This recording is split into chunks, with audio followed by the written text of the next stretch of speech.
নমস্কার বন্ধুরা, কেমন আছেন? সকলে নিশ্চয়ই ভালো আছেন। আপনারা যাতে করে ভালো থাকেন, সুস্থ থাকেন, সেই উদ্দেশ্যেই আমার এই চ্যানেলের মাধ্যমে বিভিন্ন প্রকার রোগ ও তার হোমিওপ্যাথি ঔষধ সম্বন্ধে ভিডিও আপলোড করে থাকি। বন্ধুরা, আপনারা অনেক ভিডিও দেখেছেন, অনেক ওষুধ সম্বন্ধে জেনেছেন। আবার ওষুধ কীভাবে নির্বাচন করতে হয় এর কিন্তু অনেক পদ্ধতি বা পথ রয়েছে। বিশেষ করে ধাতুগত লক্ষণটাকে কীভাবে লক্ষ্য করতে হয়, বা একটা ওষুধ যখন আপনি পড়ছেন, জানছেন বা ভিডিও দেখছেন, অনেকগুলো লক্ষণ কিন্তু আমরা একসঙ্গে পড়ে থাকি।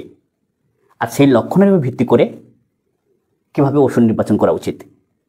আপনারা অনেকে বলেন যে ধাতুগত লক্ষণটা কি, যাকে বলা হয় চারিত্রিক বৈশিষ্ট্য, অর্থাৎ এই ব্রায়োনিয়ার চরিত্রগত লক্ষণ। ব্রায়োনিয়া প্রয়োগ করতে গেলে কোন কোন চরিত্রগত লক্ষণ বা বৈশিষ্ট্য একটা মানুষের মধ্যে থাকা উচিত, একটা রোগীর মধ্যে থাকা উচিত। এবারে ধাতুগত লক্ষণ তো আপনারা অনেক পান। যেমন আজকের একটা উদাহরণস্বরূপ বলবো যে এই যে ব্রায়োনিয়ার ধাতুগত লক্ষণ, যেমন অল্প ঘাম, জ্বর, সর্দি, কাশি, হাঁচি, ছুঁচ ফোটানো ব্যথা, চলাচল করলে বৃদ্ধি, বিশ্রামে কমে, মাথা ভার, মাথা তুললেই বেশি কষ্ট, যার জন্য সে শুয়ে থাকতে পছন্দ করে, মাথা ঘোরা, মাথা এমনভাবে ঘুরে পথ চলতে গেলে সে মনে হয় পড়ে যাবে, কোষ্ঠকাঠিন্য, এমন প্রকৃতির কোষ্ঠকাঠিন্য যেটা খুব শক্ত টাইপের, একদম শুকনো টাইপের মল, আবার ঝামার মতো কালো প্রকৃতির। বেশিরভাগ এরকম বাচ্চা মানে শিশু এবং বৃদ্ধদের দেখা যায়। গলার মধ্যে কুটকুট করে, যার জন্যে কাশি হয়, কাশিটা শুকনো প্রকৃতির, কাশতে গেলে ডান বুকে ব্যথা হয়, ছুঁচ ফোটানো ব্যথা লাগতে পারে নিঃশ্বাস প্রশ্বাসে, পিপাসার জন্য প্রচুর পরিমাণে জল পান করে, তবে হ্যাঁ, ঘন ঘন জল পান করে না, অনেকক্ষণ অন্তর অধিক পরিমাণে জল সেবন করে, পান করে। তাহলে এই যে লক্ষণগুলো, আরও অনেক লক্ষণ আছে, কিন্তু চিকিৎসা করতে গেলে সমস্ত লক্ষণগুলোকে যদি আপনি নিয়ে চিকিৎসা করতে যান তাহলে কিন্তু গুলিয়ে ফেলবেন।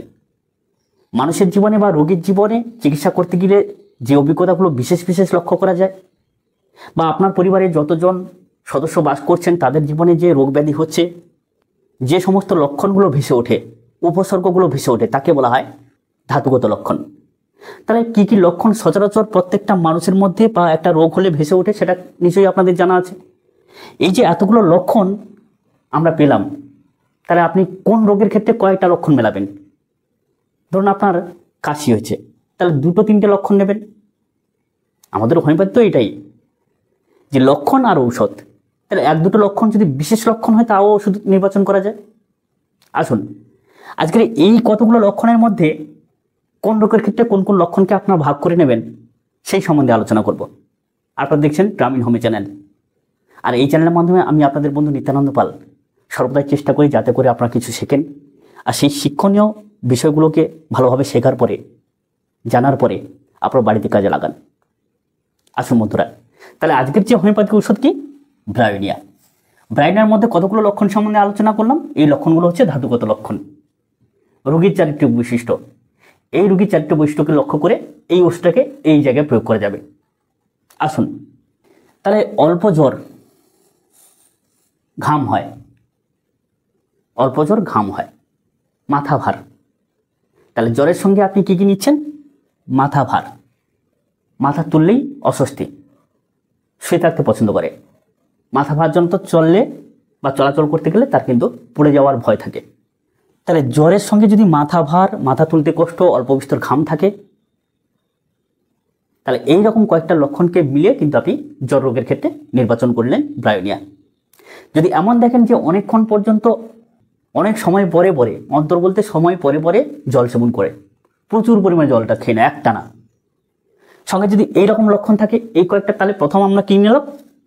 অল্প বিস্তর ঘাম, সজ্বর, সঙ্গে সর্দি যদি থাকে, সর্দির সঙ্গে যদি মাথা ভার থাকে, ধরুন জ্বর এলো সর্দি নেই, মাথা ভার থাকলে মাথা তুলতে কষ্ট, এই লক্ষণটাকে কিন্তু অবশ্যই করে গুরুত্ব দেবেন, যে মাথা তুললেই তার কষ্ট বেড়ে যায়, মনে হয় এক্ষুনি পড়ে যাব, ওই জন্য সে শুয়ে থাকে। এই মাথা ভারটাকে কিন্তু জ্বরের সঙ্গে খুব গুরুত্ব দেবেন। তাহলে ব্রায়োনিয়া কিন্তু লক্ষণটা জ্বরের ক্ষেত্রে আপনি ব্যবহার করে ফেললেন। এবারে আসি যে কাশি, জ্বরের সঙ্গে কাশি আসতে পারে, কাশির আলাদাভাবে চিকিৎসা হতে পারে। তাহলে কাশতে গেলে যদি বুকে ছুঁচফোড়ানো ব্যথা থাকে, শ্বাস নিতে গেলে যদি ডান বুকে ব্যথা হয়, তাহলে কাশতে গেলে যদি ছুঁচ ফুটানো ব্যথা হয় ডান বুকে, কাশতে গেলে যদি বুকে লাগে, তাহলে এই দুটো লক্ষণকে নির্বাচন করে লক্ষ্য রেখে আপনি ব্রায়োনিয়াকে দিয়ে দিলেন, হয়ে গেল। এবারে হাঁচি, সর্দির সঙ্গে ভালো বারবার হাঁচি হয়। পাকা সর্দির ক্ষেত্রে অনেকে পালসিটলা ব্যবহার করে থাকে, হলুদ সর্দির ক্ষেত্রে। সেই সর্দিটা যখন বুজের মতন হতে শুরু করে তখন কিন্তু হিপা সালফার এগুলো কিন্তু অনেকে ব্যবহার করে থাকে। আবার হিপা সালফারকে অতিক্রম করে যখন সেই সর্দিটা প্রচুর পরিমাণে দুর্গন্ধযুক্ত হয়, হিপা সালফারে অল্প বিস্তর গ্যাস থাকে, না থাকার মতো করে, তার থেকে বেশি সাইলেসেতে গ্যাস থাকে। কিন্তু যখন প্রচুর পরিমাণে গ্যাস থাকে তখন কিন্তু চলে যাওয়া হয় বেলসামপুরের দিকে, কিংবা অনেকে প্রথম অবস্থায় সাইলেসে ব্যবহার করেন। যাই হোক, কিন্তু এই যে সর্দিটা যদি দেখা যায় সর্দির মধ্যে রক্তের ছিট, সর্দিটা মোটা টাইপের, হলুদ, পাকা হলুদ হয়ে গেছে, একদম পাকা টাইপের হলুদ, তার মধ্যে রক্তের ছিট পাওয়া যাচ্ছে, তখন আপনি ধরে নেবেন ব্রায়োনিয়া।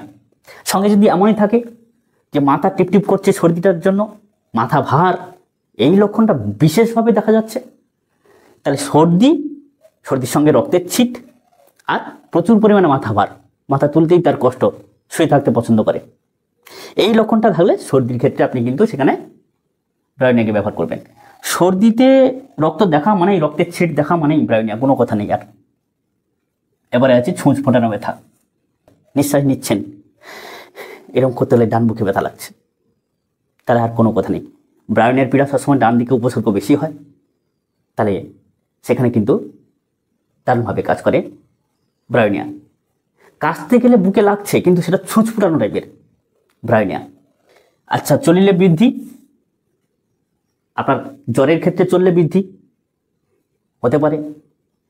বাতের ক্ষেত্রে যারা বাত রোগে আক্রান্ত হচ্ছেন, রাষ্ট্রাক্ষে কী আছে, চলাচল করলে উপশম, ব্রায়োনিয়ায় কী হচ্ছে, চলাচল করে বৃদ্ধি। তাহলে চলাচল করলে যদি বৃদ্ধি হয় বাত ব্যথার ক্ষেত্রে ব্রায়োনিয়া। আবার যদি জ্বর রোগের ক্ষেত্রে চলাচল করলে বৃদ্ধি হয়, শুয়ে থাকতে ভালো লাগে, ব্রায়োনিয়া। আবার মাথা ভার, সর্দি জমে গেছে, জ্বর নেই, সেজন্য কারণে যদি এই চলাচল করলে অস্বস্তি বোধ, মাথা তুললেই অস্বস্তি বোধ, শুয়ে পড়লে আরাম, স্বস্তি বোধ, তাহলে ব্রায়োনিয়া। এইভাবে কিন্তু নির্বাচন করবেন। সমস্ত লক্ষণ যে একসঙ্গে মেলাতে হবে এমন কোনো কথা নেই। হোমিওপ্যাথির লক্ষণটা বা ওষুধ নির্বাচন পদ্ধতি উপসর্গ হয় ঔষধ, কেমন লক্ষণ থাকলে কি ঔষধ। তার মানে বুঝতে পারছেন যে একটা লক্ষণ যদি সঠিক হয় তারপর ভিত্তি করে ওষুধকে নির্বাচন করা যায়। কখন 2-3টে লক্ষণ লাগে, যখন রোগটা অনেক ক্রনিক, অনেক পুরনো হয়ে যায়, বিভিন্ন রকম ডাক্তার থেকে ঘুরে এসছে, আপনি বিভিন্ন রকম ওষুধ প্রয়োগ করেছেন, তখন মায়াজমের দিকে যেতে হয়, অনেক ইতিহাস লাগে। তা তো অনেক পরে পরে পরে আপনারা জানবেন মায়াজম কি, বা কিভাবে নির্বাচন করবেন, কিভাবে চিনবেন। আপনার ভিডিওগুলোকে যদি সঠিকভাবে দেখেন, অবশ্যই করে আপনাদের জন্য প্রাণ ঢালা আমার অভিজ্ঞতা যতটুকু আছে, হয়তো বড় সড়ো অভিজ্ঞতা নেই, কিন্তু যতটুকু আছে দিয়ে যাব। আমি থাকবো না, আমার কীর্তি থাকবে, এটা আমি বিশ্বাস করি।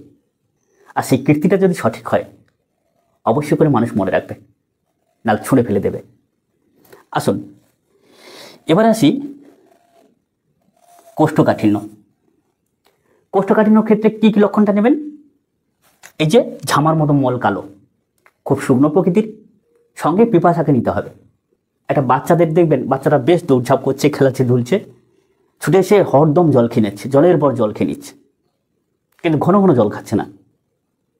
এইরকম লক্ষণ যদি থাকে কোষ্ঠকাঠিন্যের ক্ষেত্রে, তাহলে অবশ্যই করে কিন্তু ব্রায়োনিয়াকে ব্যবহার করবেন। বন্ধুরা আসি গলার মধ্যে কুটকুট করে, সঙ্গে কাশি। তবে ব্রায়োনিয়ার কাশি কিন্তু শুকনো প্রকৃতির বা শুষ্ক প্রকৃতির, শুকনো কাশির ক্ষেত্রে ব্রায়োনিয়া। এবারে কাশতে গেলে বুকে লাগে ডান পাশে, ছুঁচ ফোটানো ব্যথা, সেটা বলে দিলাম। রাত্রি হলে কাশির বৃদ্ধি, এবং সেই কাশিটা শুকনো, একটু আগে বলেছি।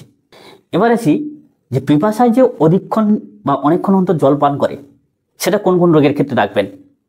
বিশেষ করে জ্বর রোগের ক্ষেত্রে, কোষ্ঠকাঠিন্য রোগের ক্ষেত্রে, এই দুটো রোগের ক্ষেত্রে কিন্তু অবশ্যই করে পিপাসাকে লক্ষ্য করবেন। অবশ্যই দেখবেন আপনি সঠিকভাবে ওষুধ নির্বাচন করতে পেরে যাবেন। একদিন দেখবেন আমার থেকে অনেক সুন্দরভাবে আপনি ওষুধ নির্বাচন করতে শিখে গেছেন। একজন বাংলাদেশ থেকে বন্ধু বলেছিলেন যে ধাতুগত লক্ষণটা আসলে কি, আমরা কিভাবে জানবো যে এটা ধাতুগত লক্ষণ? এগুলোই হচ্ছে ধাতুগত লক্ষণ। একটা রোগীর মধ্যে যে সমস্ত বৈশিষ্ট্য বা চরিত্র ভেসে ওঠে তাকে বলা হয় ধাতুগত লক্ষণ, যাকে দেখে বা যেগুলোকে দেখে আমরা ওষুধগুলো নির্বাচন করতে পারবো বা পারি, করা উচিত। ওষুধ এইরকমভাবে আরও কিভাবে নির্বাচন করতে হয়, খুব সহজ পদ্ধতি, আরও বেটারভাবে আমরা আলোচনা করব বা আপনাদের শেখাবো। এই জন্য আমরা ব্যবস্থা করেছি হোমিওপ্যাথি টিউশন। সপ্তাহে 2টি করে টিউশন হবে, রাত্রি 9টা থেকে 10টা। আপনারা যতটা নিতে পারবেন ততটা দেওয়া হবে। যত কম সময়ের মধ্যে আপনারা নিজেকে দান করাবেন তত আপনাদের মঙ্গল। যাই হোক, আপনারা যদি কেউ আমাদের এই অনলাইন ক্লাসে ভর্তি হতে চান তাহলে অবশ্যই করে আপনি যোগাযোগ করবেন আমাদের হোয়াটসঅ্যাপ নাম্বারে। আপনাকে গুগল মিটের যে লিঙ্ক সেটা পাঠিয়ে দেওয়া হবে। আপনি বাড়িতে বসে যখন চিকিৎসা শিখবেন, আপনার বাড়ির লোকে ট্রিটমেন্ট করে আপনি মাসে 500 টাকা কেন, এরকম 1000 টাকা 1500 টাকাও রক্ষা করতে পারবেন, বাঁচাতে পারবেন। যেগুলো কঠিন রোগ তখন অভিজ্ঞ ডাক্তারের কাছে চলে গেলেন, নিজে নির্বাচন করতে পারেন না, ঠিক আছে। আর যদি সঠিকভাবে আমাদের ভিডিও দেখে আমাদের কাছে শিখে আপনি সঠিকভাবে নিজেকে জান করাতে পারেন তাহলে আর কোনো কথা নেই। সবাই খুব ভালো থাকুন, নমস্কার।